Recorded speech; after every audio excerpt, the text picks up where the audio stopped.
Hi, folks. Steve Urban here. Today's episode of the Riderflex podcast is sponsored by Marketing 360. My good friend JB Kellogg and his team do such a fantastic job for us and so many other companies. Marketing 360 is the number one platform for small business, and it's everything you need to grow your business. If you need marketing support, I really encourage you to contact them at marketing360.com/Riderflex, and we'll add that link to the description of this episode for easy reference. So Sam Pogue, thanks so much for being on the Riderflex podcast. I'm so honored to be here. I'm pumped to do something other than fitness. You have a great story, man, and a wonderful brand personally. Plus, I love what TrueCoach is doing. But before we get into that, give us some personal history. Tell us about yourself. Man, well, long story version. I grew up in Kelso, Washington, in a real small town. I was adopted. Grew up with Caucasian parents, and in a real small, like high school football, 17,000 person rah-rah town. Okay. Right, as you can probably guess, Okay. in Southwest Washington. And it was my dad worked at a paper mill for 33 years, doing the same job, and my mom was a youth minister. And so, Wow. It wasn't, I had abundant opportunities of, dad worked at Goldman Sachs or whatever, and dad had his frat, network. But they were still very adamant about, it was very much a life of, what college will you go to? Not, okay. Will you go to college? Or, you know what I mean? Will you go? It's like, which one are you going to go to? But not in like a pushy way. Like if I wanted to, I failed 8th grade math and or science, whatever it was. And my dad's like, look, man, I don't care. He's like, you can get D's and C's and you're going to work at the mill with me and have a really nice life. Or you can get A's and B's and go do whatever you want. And I was like, oh, shit. Okay. And did he go to school or he didn't go to school? High school. Okay. Mom and dad are high school sweethearts. Okay. All right. Yep. All right. Great. That's good that they pushed you to go to school. That's awesome. Okay. Yeah. And so I had the opportunity to attend the University of Portland, which was cool because it was like an hour from home. And not that I didn't want to move away, but definitely liked being in the Pacific Northwest where I grew up. And it was a good school. It's this 3,000 kid little private Catholic school, which fit mom really well. Because it was a Catholic school, and it was just it was a really good fit. And as much as I would have loved to say I'm at the Ohio State or UW or something, you know what? Like it was nice to have a small environment, And I actually failed out of college my sophomore year. What? Too much partying. Too much partying. I was doing a sports marketing internship. I was a rowing crew, and I was really social in college, we'll say. No, come on, really? Right. And then mom had a brain aneurysm. And so then I skipped all of the week before finals, my second semester of sophomore year, ended up failing a couple finals, whatever. And so like, I have a lot of bandwidth. And so like, I just put my head down. I was like, fuck, I don't want to tell anybody. I'm embarrassed by this. So I'm just going to work. So my summer job in college was to work at a factory called Sunoco, which makes the tubes between paper towels and toilet paper, essentially. Okay. They go anywhere from a 1/2 inch in diameter to 48 inches in diameter. Okay. And so I'd work swing shift some days, and it would be, 4:15 to 1 a.m. or a morning shift, which is 6 a.m. to 4 p.m. And then I would bust tables at night, and then I was taking a calculus class, and I was still partying. And living at home, moved back home. Nope. You had your own place. Okay. Yeah, because I already had a lease in Portland. Okay, gotcha. All right. And so it was just like, there's nothing I can do about it. Like, I'm just going to get my way back in. And it just took the summer, right? Like I made a very provocative case. Like I work 90 hours a week for 4 months, and just like, look, I can do it. It's just a matter of my reprioritizing my priorities. But here's what happened. Like, yes, I was effing off and partying, but also my mom had a pretty serious medical condition. So, ended up getting through school and finishing on time, no qualms. Oh, you did? Okay. Yeah, okay. Definitely didn't 4-point my way through school. At the early years, maybe had aspirations of being a sports agent. And so law school was kind of maybe a plan. Definitely didn't have the grades. Okay.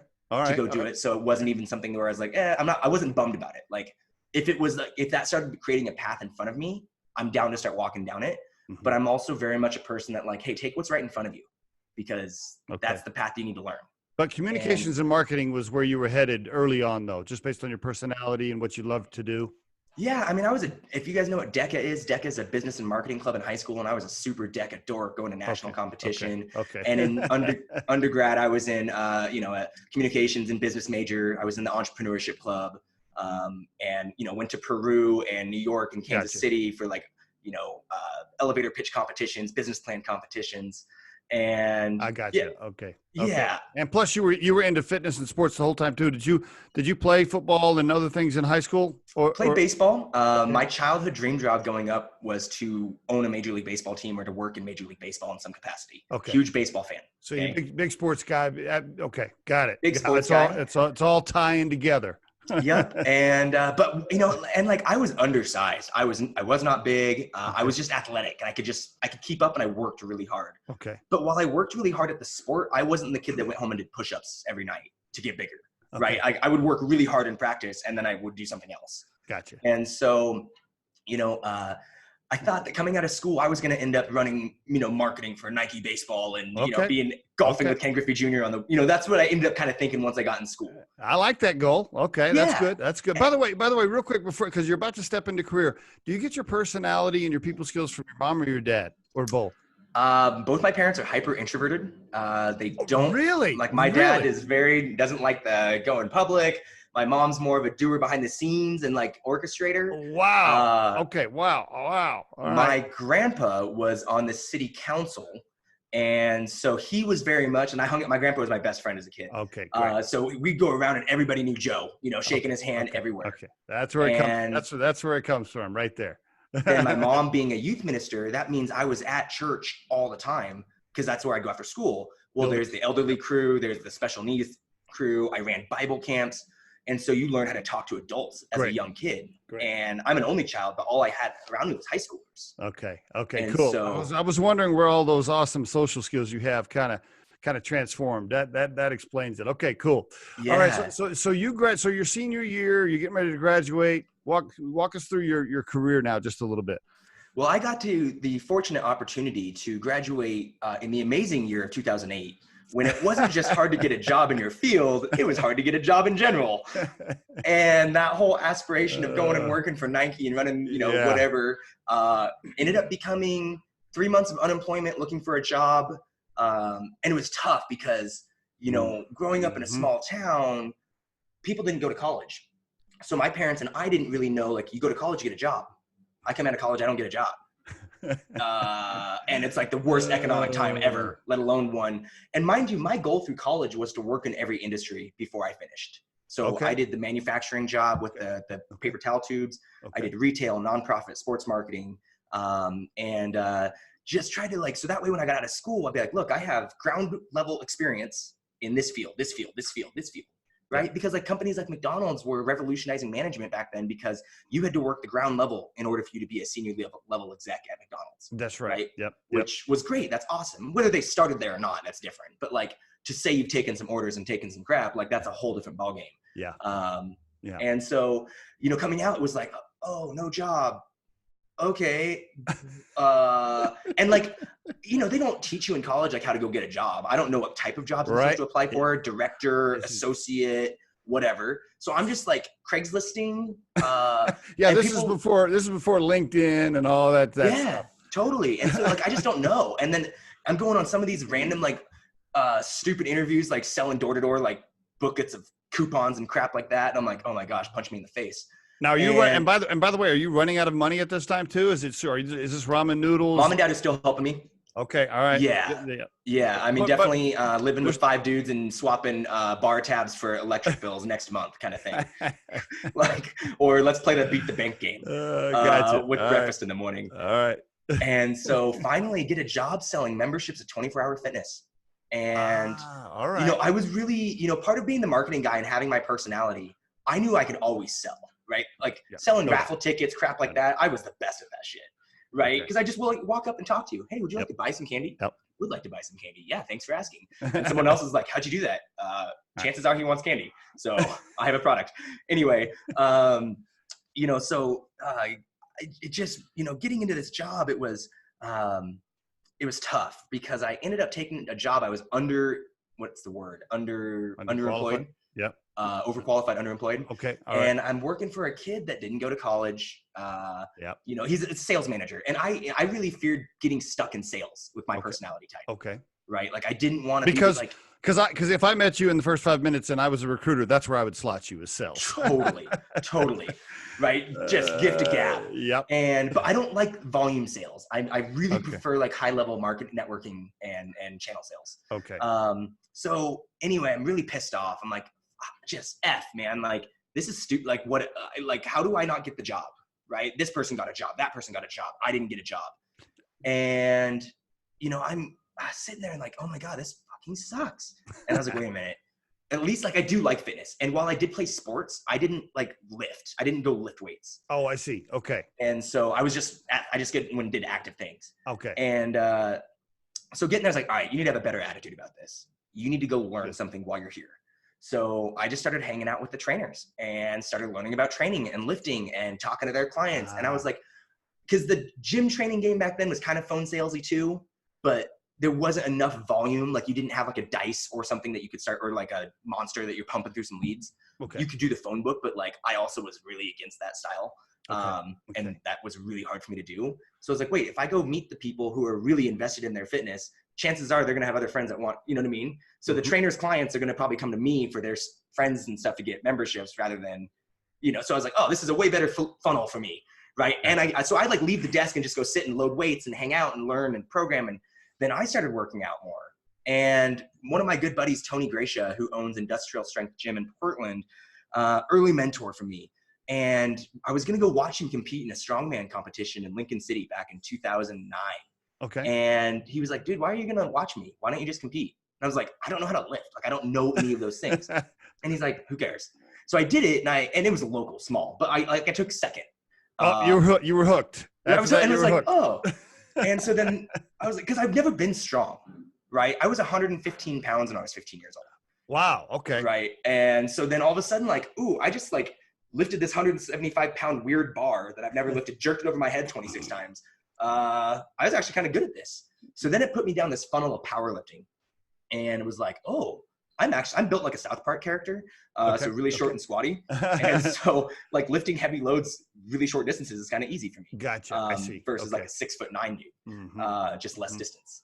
And so powerlifting was awesome. And like, okay, I started to feel like I had something to go attach to, something new to go chase my energy with, and started to build community. And in this time I was searching for a new job, obviously. Yeah, and the nice thing was, but you stayed there 5 years though, right? Well, I was there for a year and a half. And then, or almost 2 years, maybe 18 months.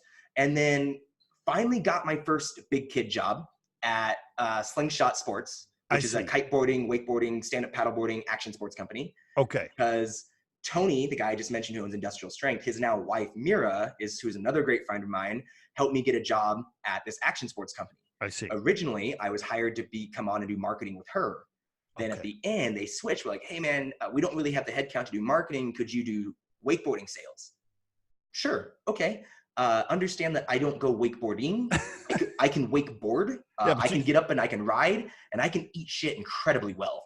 But like my parents don't have a boat. Like I didn't grow up on a boat. I tried it enough times drinking with my buddies, that I happened to finally learn how to get up. Yeah, bro. Yeah, but you could sell anything. I mean, come on, it don't matter.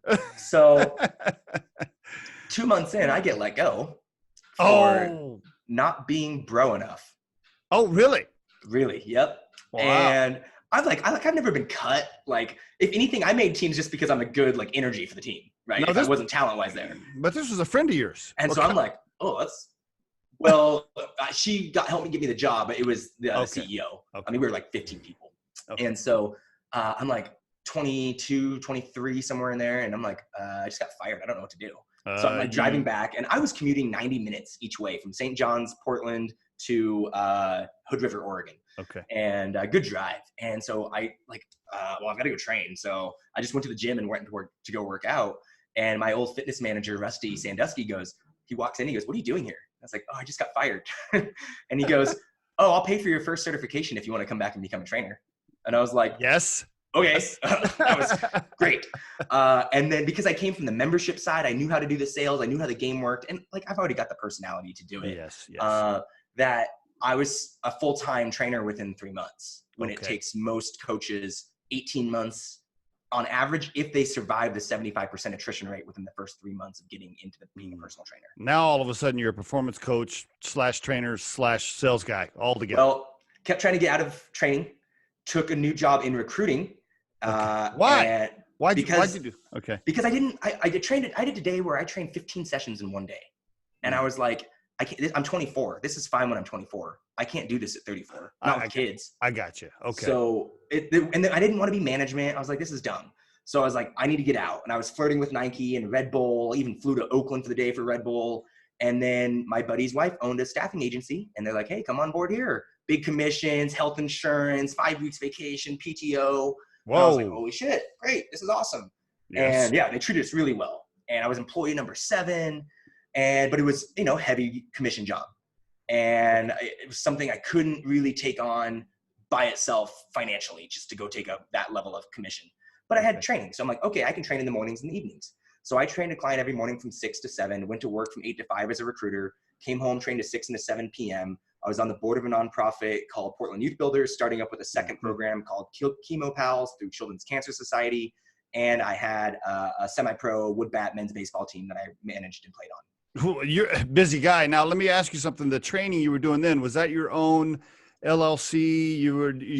Okay. All right. Yep, So I went private and I was training out of a small gym. So right then is your first kind of entrepreneurial, hey, I got my own little business, plus I'm recruiting. That's when you started down that path a little bit? Yeah. I mean, I kind of wanted the entrepreneurial life, and I knew it was probably a life for me. Okay. But like at the same time, like I had a built-in business. All my clients from 24 just left and came with me. Okay. Like so I didn't really have to go start anything. I just took people with me. Okay. But it was that first, like, cause I didn't go through the growing pains of like, oh shit, am I going to make rent this month? Okay. So then it's like, I went to dinner with my buddy, and we reconnected after a while, and he looks at me and he says, dude, you make me feel like shit.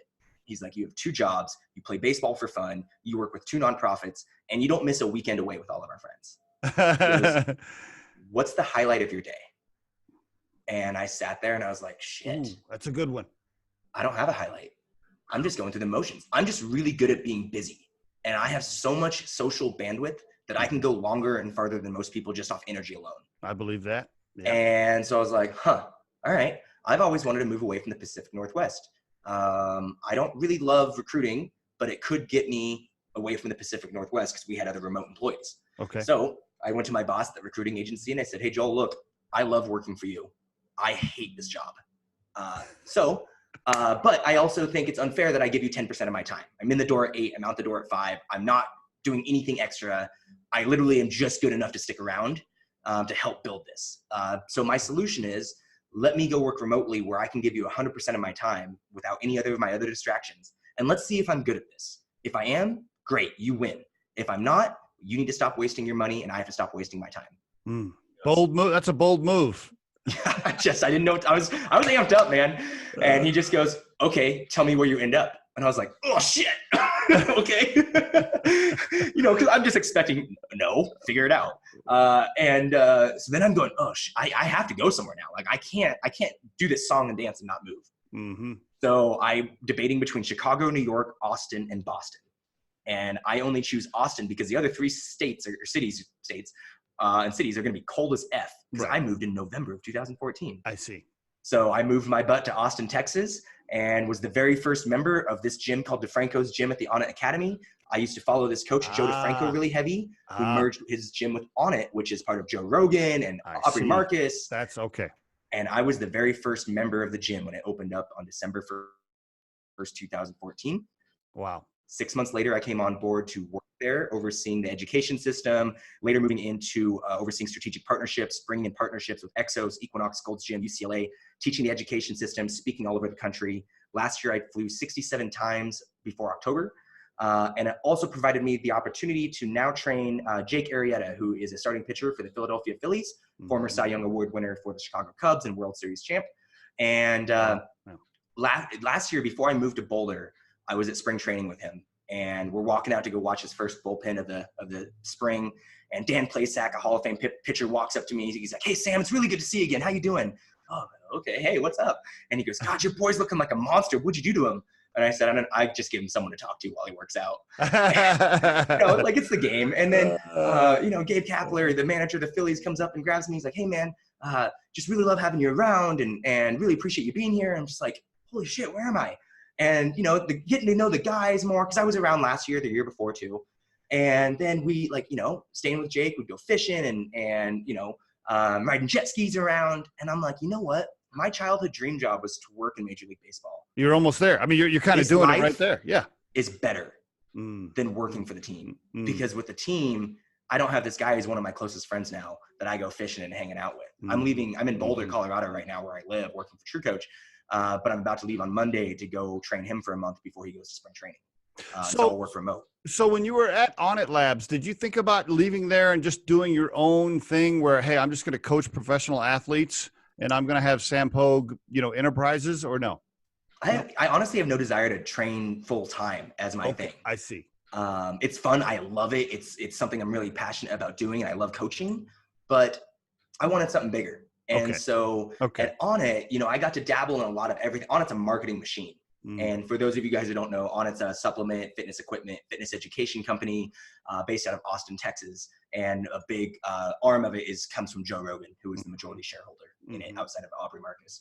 And so I was able to, be in the room with, the VP of the NFL and flying at the combine, training these athletes. So it was my way to get in the door.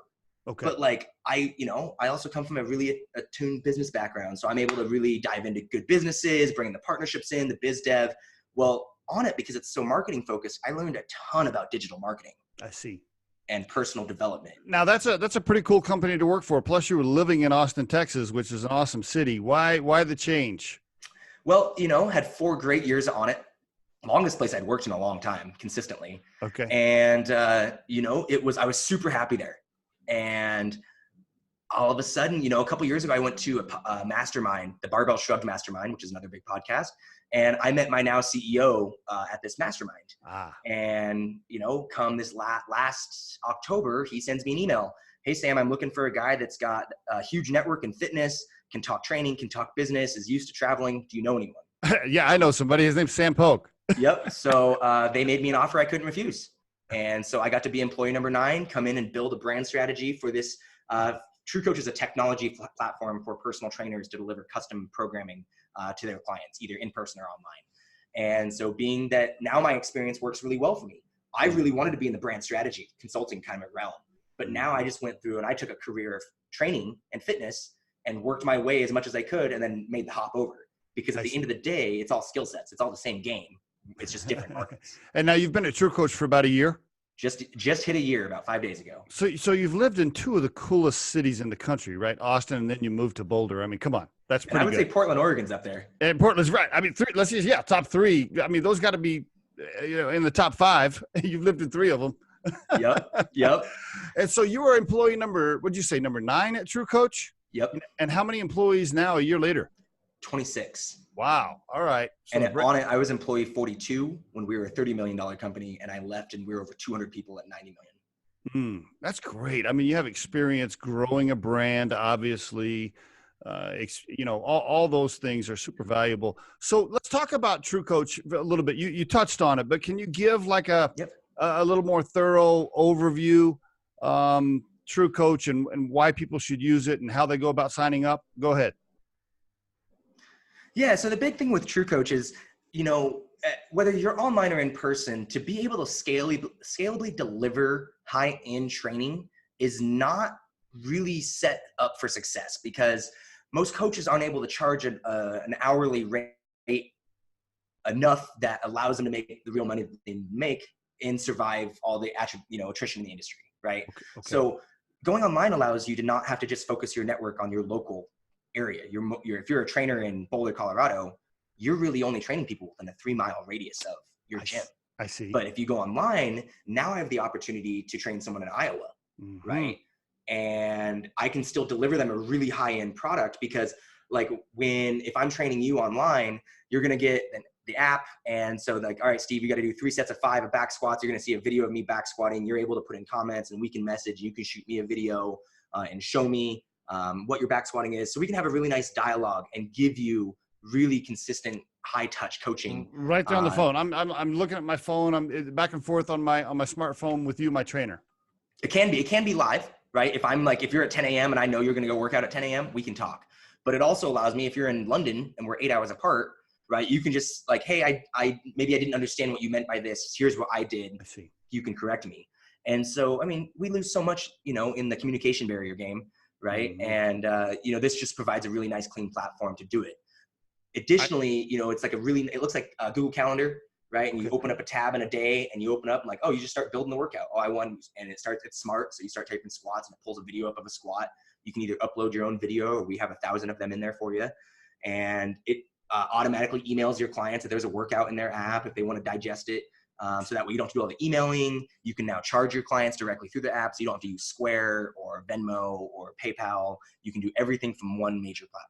Wow. I mean, if you're a personal trainer or a performance coach, I mean, now you can truly scale your business.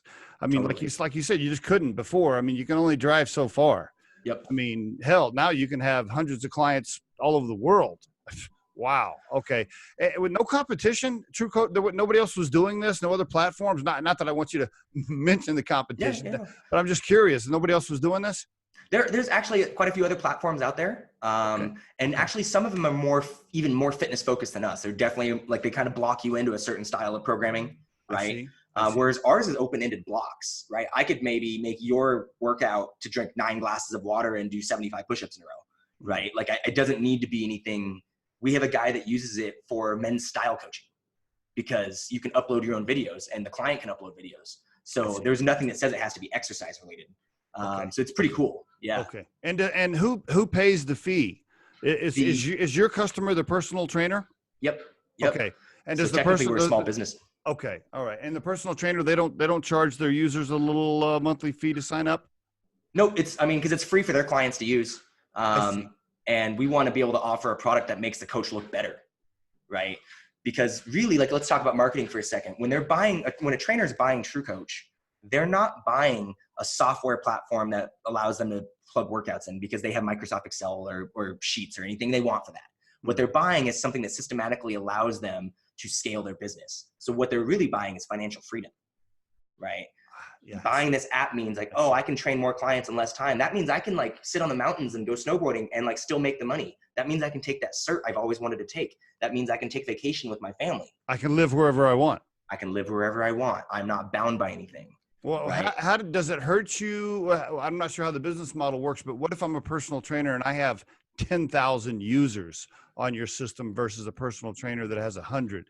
Are those personal trainers paying a different amount? I'm just curious. Yep, you're paying per client. I see. Got it. Okay. All right. Yep. So that's how that works. And is it, do I got to sign up for like a year or 2 years? Is it month to month? What happens if my business, what happens if my personal training business goes under and I already signed a huge contract with TrueCoach? No contracts. I mean, you can buy a year up front as well and do that for a discounted rate. But you can definitely, you can buy month to month and it scales with your business. So if you go from 0 to 5 clients, which is $20 a month, and you grow to 50 clients and you're paying $100 a month, and then you all of a sudden you go on vacation, you drop all your clients off and you go down to 50 clients, then we'll drop you down to the next price down. Like it's not like you're locked into anything. Okay. But we have a 2-week free trial. You don't have to put your credit card in. Just jump in, start using it, play around on the platform. If you like it, awesome. We have a great blog that I write for the brand to help give you insight on how to go get more clients. And we have a great help center to help you figure out how to do it, as well as a customer success team that are all personal trainers that also are there to help you like learn how to use the platform. Okay. You call in or message. Very, very cool. I love the idea. Who's the most famous coach using the platform right now? Anybody that I would recognize? There's quite a few. You got the OPEX crew with James Fitzgerald, who's the first CrossFit Games winner. You got Dr. John Russin. You got Jay Ferrugia. You got Smitty Diesel. Cool. Marcus Philly. So a lot of big names. Okay. I appreciate that overview on TrueCoach. Let me ask you a couple of questions around, performance coaches and personal trainers. There seems to be a ton of them. They're kind of like recruiters. There's a ton of them. Totally. And I'm guessing now, based on your career, you've seen a lot of people try it. They dabble in it. They do it part-time. They meet you and they say, yeah, I'm going to be a personal trainer. You've probably seen a lot of people come and go and fail and do well. So if somebody's listening to this episode and they want to do that for a living, um, what advice would you give them if they're just starting out? What would you tell them? What makes you different? Because that person, if you're someone who loves fitness, being a trainer, it really comes down from like 3 people. I love fitness. I just love everything about it. I want to rah. I had a massive transformation, right? Or you know what? Like it was something, maybe they went and pursued another day job. They're an accountant and they just quit their job to become a day job, right? They're kind of some of these 3 people. So that ends up being like, oh, I went to school for it, right? I had a transformation, or I hate my day job and I want to do something I'm passionate about and I love fitness, right? Okay. And so some people go to school for it. I didn't go to school for it, obviously. I've now since taken over 30 certifications and workshops and seminars to do it. But it's something where you don't have to go to school to be successful in this, right? If you want to play in the academia game and go work in the collegiate setting, like if I wanted to go work at the Denver Broncos, like I would need to go get a master's degree. Like while I do it in the private sector, like, and I'm perfectly qualified to work with Jake and all the other athletes I've worked with, right? Like teams are looking for that, right? Because that's the game. They're playing a very different game, or in a university setting. The big part is like, there's so many people out there, and most consumers think that, well, oh, you're a fitness trainer, you must love eating chicken, tilapia, and kale. And you're like, no, I'm just better at saying no to eating the cookie, right? Realistically is, but like, it's not like people are necessarily better at, it's not, we don't have the same desires or anything else. And that's a big misnomer for a lot of young trainers, because they just don't realize that person doesn't know what they don't know. And so when you don't really know anything as a young trainer, the game shouldn't be about, this is what I know and this is the only thing that's true. It should be a seek to understand, how can I help you in your spot, right? So most people that drop out, most people that stop doing it, is it because they just don't hustle enough, or it's just not? Yeah. I mean, yes, it is a hustle game, but you need to have the tools, right? So here's what one of my talks I give is telling your story, right? If you're jumping into fitness, you probably have some sort of relationship to fitness as to why it's important to you. An injury, some sort of need to have a certain physique because it's a desire, like you want to look like a muscle man or a superhero, or maybe you have some trauma in your past about your health and wellness, and that you overcame. And so with so many people having so many different pieces, it's all about how you connect to them and that component, right? Because it's not about hitting a big deadlift. It's about the journey that person went through to find the big deadlift, that all of a sudden they found themselves accountable and became the person that they were supposed to be, right? Do you think most personal trainers grow their business more because they have awesome people skills and relationship skills, not necessarily because they... Absolutely. Right. Like I've had friends who are way more educated than I am and they can't sell shit, right? I can just sell, but it comes down to, okay, how, like, you don't have to be me to be good at it either, right? Like I want, like, people are going to look at me like, of course you're good at sales job, right? Like automatically. Yeah. Okay. So if you're not me, what do you have to offer people that's going to help them develop a better relationship with your body? And are you prepared to share that? And are you prepared to share and make an emotional connection with them?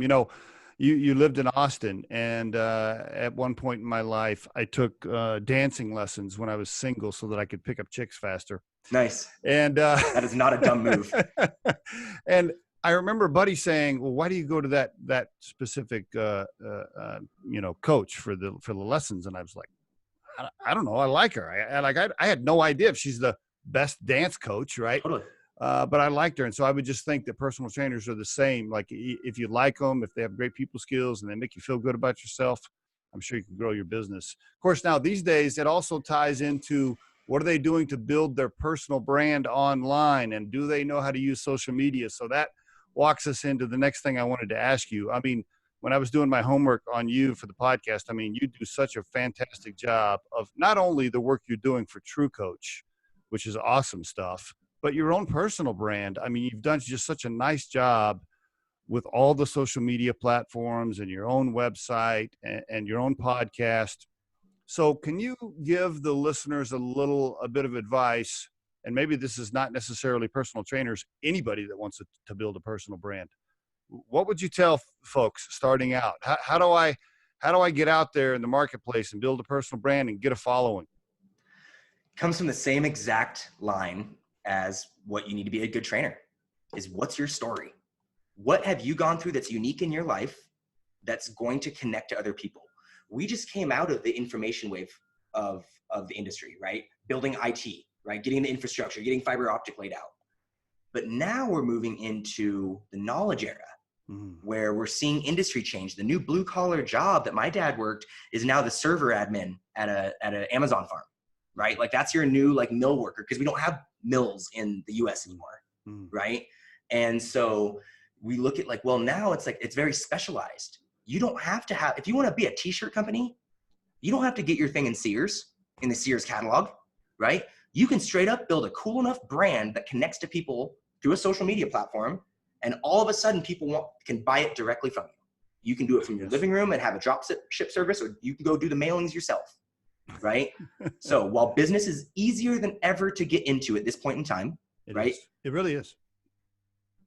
It makes it even harder to distinguish yourself. Right. Couldn't agree more. And millennials, while they may not have strong attention spans, they have a better bullshit meter than most of us, right? Like my mom reads Facebook and she takes everything for face value. You know, that is such a great point. I'm always picking on millennials on the podcast a lot of times. And so you're absolutely right. They can sniff out the BS a lot faster, especially on social media. So if you're someone that's trying to hawk some t-shirt company and like you're a 50-year-old dude that doesn't wear shirts that look like Affliction t-shirts, is that going to line up with your audience? Like, look at Ty Lopez. Like, Ty Lopez's brand is awful. I hate it.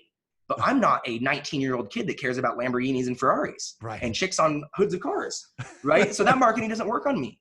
But hell, if that style of marketing isn't effective, right? When my parents grew up, our parents grew up, they thought the year 2000 was going to bring the Jetsons, flying cars and bubble heads and shit like that. We got Twitter instead. It used to be, if you wanted to complain about something, you had to write the newspaper. That's right. And now you can tweet, Instagram, TikTok, Facebook, Snapchat, whatever, and talk enough shit. And enough people can find that captivating. And all of a sudden you have a following. Next thing you do is like, oh, okay, now what do I do? What do I do with it?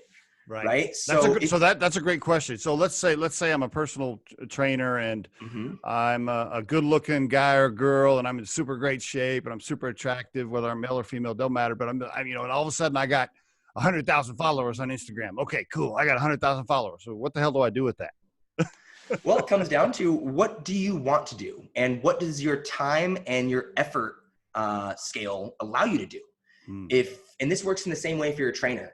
If you're someone that has really limited bandwidth in terms of like, all right, I can give my energy, but I can only give it for like 3 hours of really high engagement stuff before I'm like crushed. Well, shit. Okay. That means your 3 hour day is now your 8 hour day. So those 3 hours need to make up the 8 hours of income of what you desire.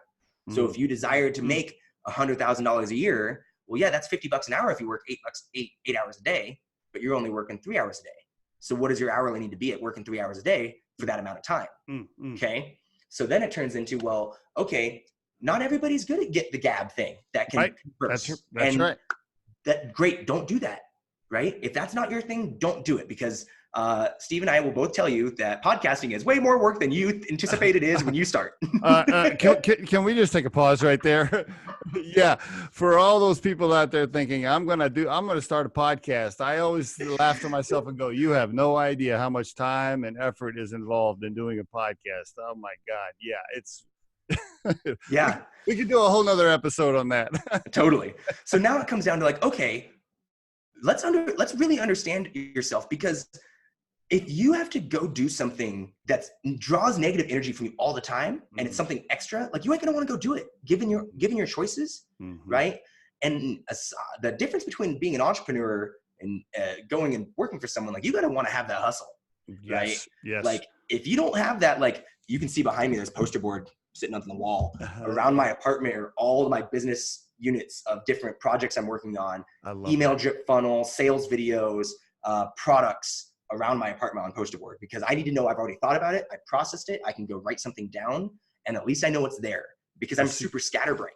That ties back to the hustle though, bro. And I saw that when I was doing my homework on you, getting ready for this. And then I watched a few podcast interviews that you did, and you have the same juice that a lot of other people have that I've interviewed. And it's the hustle. I mean, you're not sitting around burning minutes, mindlessly scanning Facebook.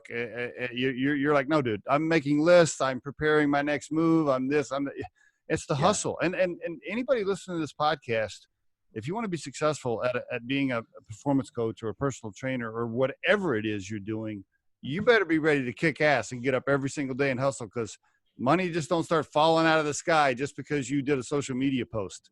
Oh, that's it. And that's it, right? So social media, guys, if you post something on Instagram and hope that someone clicks on it and goes to your bio and buys something, that converts at less than 1%. Exactly. If I own your email address because I somehow got it somehow and I can market to you, that converts on average about 3% in the digital marketing space. Yeah. So when you're looking at you as a trainer and you want to go online, well, you training people individual sessions, writing programs, right? That can take a lot of energy and bandwidth. Great. If that's what you love, a lot of coaches love programming. I don't love programming.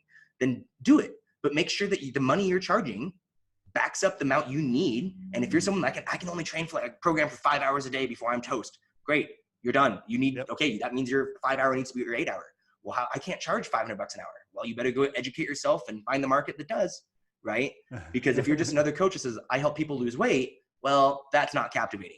Versus, oh my gosh, I used to be 900 pounds and now I help people lose weight. Well, that's a captivating story, anyway.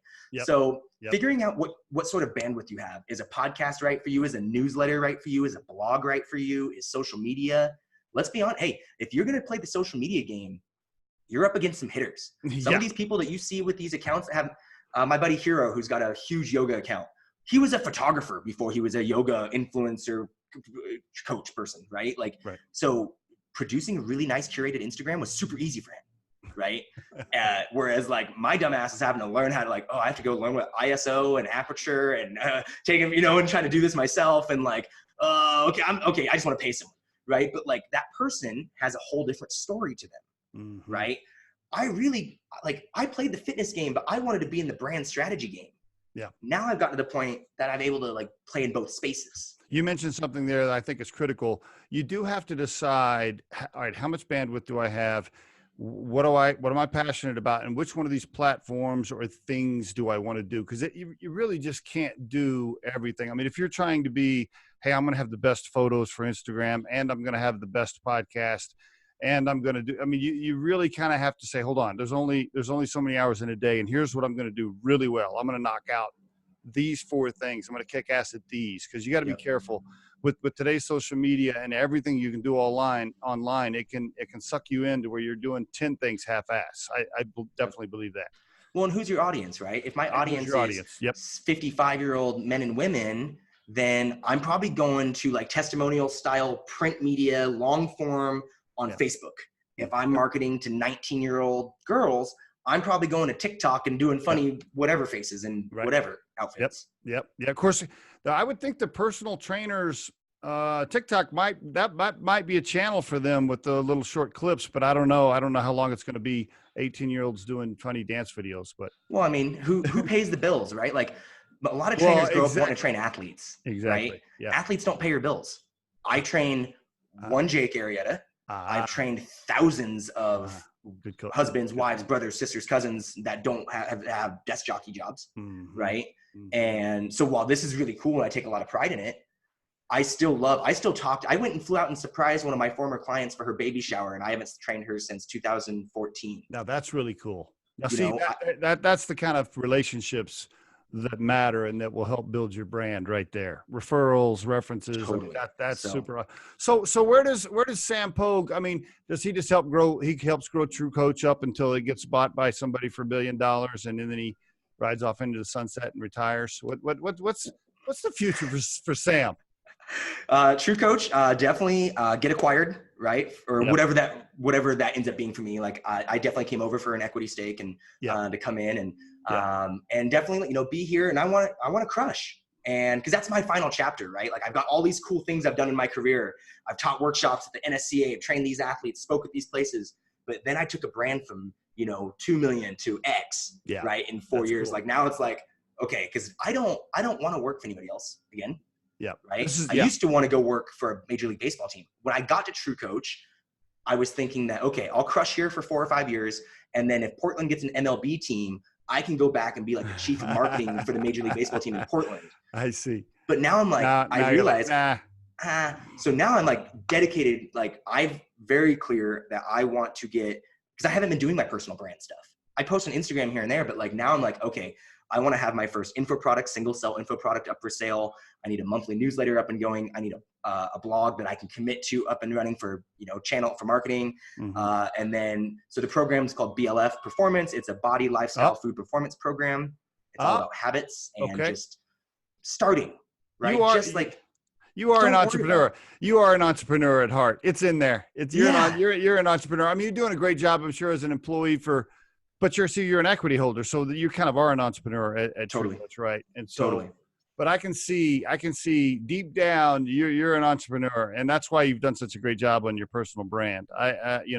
Once you help take TrueCoach to some sort of transaction, you're probably going to be building the Sam Pogue Enterprises. Well, the goal is to have a full-time passive revenue stream by the end of next year. Amen, brother.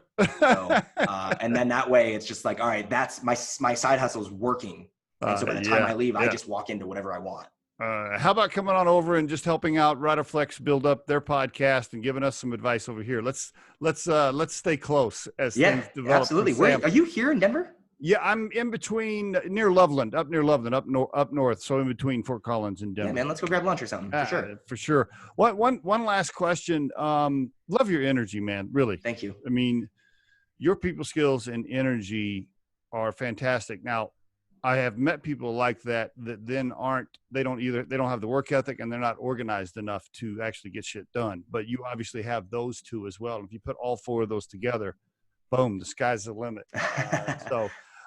If you had to define your core purpose in life and right now at this stage in your life, because I honestly believe core purpose kind of changes as you move through life. But right now for you, what's your core purpose if you put it in a sentence? I want to inspire other people. I want to educate other people. And, should I just have the third one? Inspire, educate, and... You're doing both of those right now. What was the other one? Inspire, educate, and anyway. I just really, I want people, I've had a lot of really great opportunities. And so I want to make sure that the person who sees me, they either go, holy shit, I want to be there. Or the person who maybe they're in a different set of their life go, shit, he has all these opportunities, but holy shit, does he deserve them?